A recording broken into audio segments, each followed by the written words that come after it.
Thank you very much. Thank you for inviting me here to join you today. As Richard mentioned, I'm the Associate General Counsel at Panasonic. I cover legal innovation for our global legal and compliance team. And I'm going to be talking about disruptive ideas. I have to say these are my disruptive ideas and are not the disruptive ideas of my employer, Panasonic. So just keeping that clear from the outset. Just adding to the introduction, which Richard kindly gave, I have been a lawyer in business and in private practice for nearly 25 years, but I'm not that one-dimensional. I also come with a family. I have 3 small children who occasionally get on top of me. I started with my university degree studying mathematics, and I've kept with me through the whole of my career a love of numbers, and I'm actually quite passionate about technology and about data, and it's such a joy to see that feeding in these days into the legal industry. I've spent 14 years of my career living and working in Japan, in Tokyo, and I've covered a great number of jurisdictions from my role in-house with the support of a lot of the law firms represented here today. While I was living and working in Japan, it turns out that I accidentally qualified as a licensed instructor in the Japanese traditional art of flower arranging, ikebana. So if anyone wants flower arranging tips after the event, please come and see me. But I'm not here today to talk to you about flower arranging. I'm here to talk to you about disruption and disruptive ideas, but the focus being on aligning outcomes. And I feel that outcomes is often something that we lose sight of when we talk about new ideas and new ways of looking at carrying out our daily tasks. And so I started off, well, okay, what are the outcomes that we, the client, think that you, the law firms, want from us? And what is it that we think, you think, that we, the client, want from you, the law firms? And I started off and I laid out a few things on a bit of paper. And it looked a bit like this. I'm guessing that you think we want world-class legal advice. Of course we do, but at the lowest cost, and we want it yesterday. And at the same time, we clients maybe think, well, perhaps you want us to showcase your expertise, and you're absolutely right. But behind that, maybe there's a bit of an ulterior motive, maximizing profits and leveraging the publicity from working on our transactions and our matters to bring in the next piece of business. Well, that looks all a bit mercenary. And the outcomes there don't look particularly aligned. And I think actually we're better than that. We're better than that as an industry. And when I take down and look at the individual level of all the experiences I've had working in-house, working in private practice, what I really think that as an individual lawyer level we really want is something that looks a bit more like this. As a client, I want help. And universally, the lawyers I've worked with at the law firms that I've had the great privilege to work with have always wanted to provide that help. And so now we're starting to see some outcomes, some objectives, some goals aligning. And so stepping back again, and I'm going to think again about that first page and say, well, what is it that we can all align ourselves around? And I think it's probably something that looks a little bit more like this. A long-term relationship. And what is it that makes up a long-term relationship from the perspective of the client and from the perspective of the firm? Now, it's been quite a while since I was at a law firm, so I'm trying to use a bit of my imagination to think about both sides of this coin. What makes a successful long-term relationship? And so I put these items together. So on the client side, what we really want are advisors who know us well. They understand what our commercial objectives are, they understand our risk appetite, and they understand how we get business done and how they can be of help to us. Of course we want advisors who know their stuff. That's why we come to you in the first place. But from my perspective, working at very large organizations, whether it's GE, Panasonic, and other places, we have a sprawling legal team around the world, and we need advisors who can help us to join the dots, who can put together the advice, that they gave one part of our business 2 years ago with the advice that we're asking for today. We want advisors who can connect the advice given by one practice area to the question that we're asking of a different practice area of your firm today, and help us manage the risk by connecting those dots. Of course, client service, great client service is something that's of huge importance to us, and meeting those deadlines, which are not always set by us, the legal team, but often come from the wider business.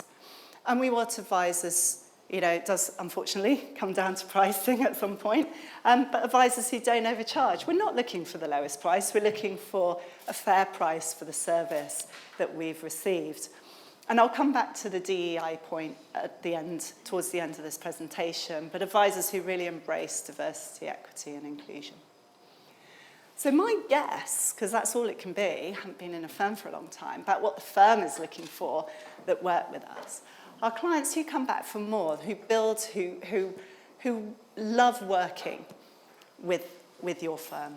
Clients who provide interesting work on complex topics, complex questions and problems to solve.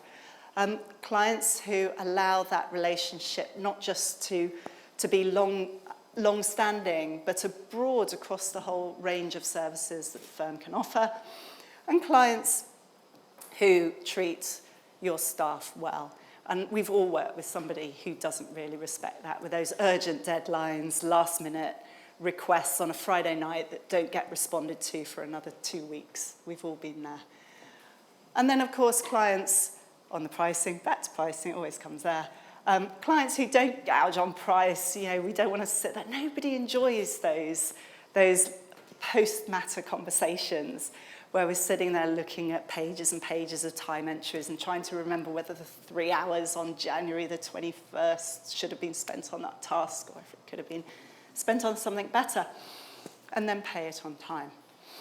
So I don't know if you agree with me, but this is what I think we all want, and this is starting to look like outcomes which are aligned. So how can we be better at aligning and driving the right outcomes through aligned activities? And let me start thinking of some disruptive ideas around that. And I'm going to start where it's easiest to measure, which is around the pricing, topic that nobody likes to talk about too much.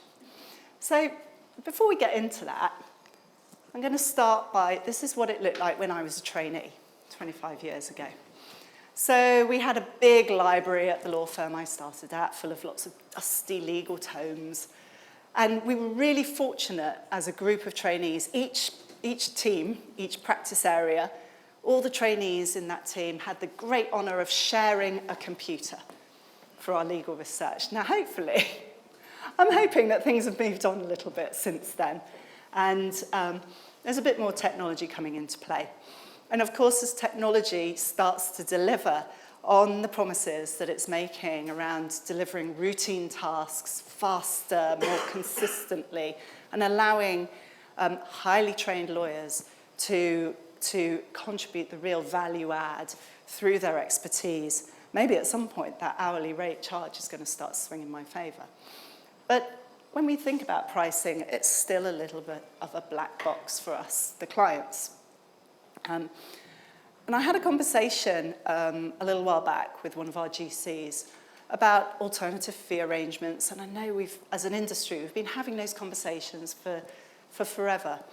And what surprised me, actually, was that our GC, when I spoke to him, was even more reluctant to look at fixed fees than they were to look at hourly rate fees. He felt that they were even less transparent than hourly rates, which surprised me because I thought it would bring him some certainty and give him some comfort. But with the hourly rate basis, he felt at least it was something that was familiar to him, and he had some insight into what was being done, how the fee was being put together. So I had another thing, and I started to look back again at that page. What are the outcomes? What are the success factors for a long-term relationship? And I realised, none of them were about how many hours were spent on a particular piece of work. It was all about client service. It was about timeliness, it was about expertise. And that's what we really want. So I thought, okay, let me get a bit disruptive here. Now, I am a lawyer, so it's only going to get so disruptive. It's not going to be that great. But I said, well, you know, what do you think? What if we priced every matter of the same type with a fixed fee? Everyone who wants to instruct your firm on M&A, acting for a purchaser, gets to pay 100. Well, I know the arguments against that. There are M&A deals, there are plain vanilla, single jurisdiction M&A deals, and then there are those huge, sprawling, complex deals. Well, okay, we can adjust for that. Instead, we'll say at the beginning in the engagement letter, this is a complex transaction, something we've never done before, or maybe it's something we've done every single transaction looks pretty close to this. There's nothing unique, nothing new. So we'll apply a few adjusters to that. Now, that's the price. But of course, we've all been there. I used to be an M&A lawyer. And every M&A transaction, however plain vanilla it is, takes its own path as you go through the transaction. But let's come back to what are those success factors, what are the outcomes that we want to achieve, and at the end of the transaction, I'd love it never to have to look at another set of time entries, but rather I could apply some adjusters to focus on the client service that I felt I received, the expertise I got, and a timeliness rating. Maybe there are a few deadlines that got missed along the way there. But of course, it doesn't end there, because I know that we clients can be our own worst enemy. We're pretty good at changing our minds, getting the work to be redone. So for want of a better word, let's apply a respect adjuster on the law firm's side. Now, what if at the end of all this, you say, okay, 118, I'm pretty happy with the client service I got. There are a few problems along the way, but we pretty much got through them, and we, the client, got in your way a little bit, but there's the price, we're all happy. And what if that feedback you got on every single transaction that came through from your clients fed back in to your appraisal process and your remuneration calculations for your individual fee earners over time? Now that's some kind of alignment. Okay, so I'm going to move on to talk about diversity. Diversity matters. I don't think anyone disagrees with this. I could talk about diversity and diversity issues all day. I could talk about it for the next week, but Briefing Live has only given me a few more minutes to talk on this topic, so I'm going to try and condense my thoughts, my disruptive thoughts on how we are doing and how we could be going about improving diversity in our industry. Now, I've been in the legal industry for over 20 years, nearly 25 years, and the conversation is still the same. We're still not there, and we still keep trying to improve it. But the one thing that has continually stayed positive and the same is that everybody, no matter who you ask, they want to improve diversity in the industry, the legal industry. But for some reason, we keep trying to solve this problem. We don't keep trying to solve the diversity on from an industry perspective. We keep looking at it on my matter level. So this is a true story. About 3 years ago, must be, before the pandemic, I had a late night call from one of the partners at the law firms I was working with. And they were coming in to introduce themselves to our UK legal team. And the partner called me up and said, oh my gosh, I have just realised I'm coming into your office for a meet and greet with your team. And the people I'm coming with, we look like this. Now, these are stock photos, so don't try and identify the law firm from these. But it looks like this. And I'm thinking, would it be better if we look like this? I'm sure I can find somebody kicking around the corridor tomorrow morning that I could bring along with me, and we could present a diverse front to your team when we come meet them. I said, don't be stupid, that's really ridiculous. If this wonderful, talented lawyer is in demand and valuable and brings this great expertise with her, then I'm sure she's got something better to be doing tomorrow morning than being dragged away from whatever important client work, important business development work, or possibly training and developing herself that she had planned for the day.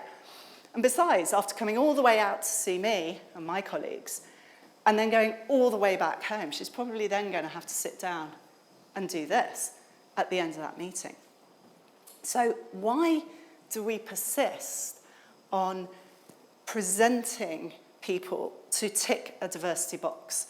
Whether on my side as a client, I'm ticking my procurement policy box that says I've got to have diverse service providers, or why is it that I am in a law firm checking a marketing requirement to present the diverse face of the firm? And, this troubles me because I think, when I think about the burnout, we've only got a finite number of diverse lawyers at any given time in our law firms in the industry, and to shepherd them around from client to client, from matter to matter, to just be present isn't very fulfilling for them from a career perspective, and I include myself as a female lawyer in that category as well. And it can lead to burnout, and from a soft power of their role modelling perspective, this isn't great from how they present themselves and as aspirational for the next generation coming through. Now, in my career so far in business, what I've learned very clearly, loud and clear, is that if you measure it, it gets done. And we do a lot of measuring of diversity. And of course, we spend a lot of time measuring the state of play. But what I would rather is, instead of putting the magnifying glass on my matters and being presented in every single RFP I review has some information about the diverse talent on my matters in over the previous years. But rather than hiring a law firm that will happily present a diverse lawyer in front of me that has made no progress on improving the diversity of their firm across the last several years, I would much rather hire a law firm which has a lower number, a lower percentage of diversity, but is making huge strides year on year to improve the hiring, promotion, retention, and other key metrics on their diversity. And that's the kind of data which I'm much more interested in. And that's even before you get to cultural leading indicators. I don't know if people are measuring, for example, the take-up of extended paternity leave across their firm, because that to me is the type of thing that shows that the culture in our businesses and our law firms is changing. So instead of improving diversity on my matters, possibly at the expense of other clients or at the expense of the mental well-being and physical health of diverse lawyers, I'd like us all to be thinking about improving diversity in our industry and how we can go about doing that. Now, I have a germ of an idea around bringing together in a collaborative way to look at what are the data points that we should be looking at and that are valuable and that can be measured in a realistic way that will give us, the clients, insights into helping drive that improvement across the industry in diversity rather than just my matters. And so if anybody would like to talk to me about those ideas, looking at using, for those of you who are familiar, the OneNDA platform, looking at how that was a collaborative activity to bring together and focus on outcomes. If anybody would like to talk more about that, I will be here after the break, and I'm starting to think about how we can launch something a bit more industry-focused. So that's all I have today. Thank you for your time listening to me. It's been a great pleasure, and thank you, Briefing Live, for inviting me.